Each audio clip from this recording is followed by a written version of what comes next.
Shabbat Shalom. Good to see all you lovely people. For this morning's Torah reading, I'm going to read from Leviticus 25, verses 39 to 55. If any of your fellow Israelites become poor and sell themselves to you, do not make them work as slaves. They are to be treated as hired workers or temporary residents among you. They are to work for you until the year of Jubilee. Then they and their children are to be released, and they will go back to their own clans and to the property of their ancestors. Because the Israelites are my servants, whom I brought out of Egypt, they must not be sold as slaves. Do not rule over them ruthlessly, but fear your God. Your male and female slaves are to come from the nations around you. From them you may buy slaves. You may also buy some of the temporary residents living among you and members of their clans born in your country. And they will become your property. You can bequeath them to your children as inherited property and can make them slaves for you. But you must not rule over your fellow Israelites ruthlessly.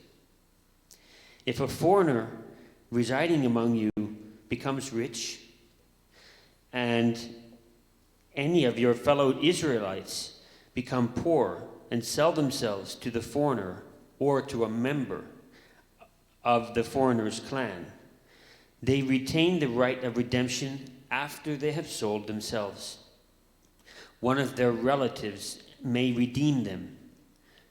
An uncle or a cousin or any blood relative in their clan may redeem them. Or if they prosper, they may redeem themselves. They and their buyer are to count the time from their year sold themselves up to the year of Jubilee.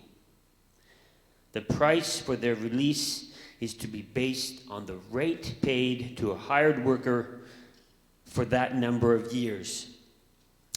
If many years remain, they must pay for their redemption a larger share of the price paid for them. If only a few years remain until the year of Jubilee, they are to compute that and pay for their redemption accordingly. They are to be treated as workers hired from year to year. You must see to it that those to whom they owe service do not rule over them ruthlessly. Even if someone is not redeemed in any of these ways, they and their children are to be released in the year of Jubilee. For the Israelites belong to me as servants. They are my servants, whom I brought out of Egypt. I am the Lord your God. For the Haftorah, I'm going to read from Jeremiah 32, verses 17 to 27. I'm just going to move over here, if you don't mind. Sovereign Lord, you have made the heavens and the earth by your great power and outstretched arm. Nothing is too hard for you. You show love to the thousands, but bring the punishment for the parents' sins into the laps of their children after them. Great and mighty God, whose name is the Lord Almighty, great are your purposes and mighty are your deeds. Your eyes are open to the ways of all mankind. You reward each person according to their conduct and as their deeds deserve. You performed signs and wonders in Egypt and have continued them to this day in Israel, and among all mankind, and have gained the renown that is still yours. You brought your people Israel out of Egypt with signs and wonders, by a mighty hand and an outstretched arm, and with great terror. You gave them this land you had sworn to give their ancestors, a land flowing with milk and honey. They came in and took possession of it, but they did not obey you or follow your law.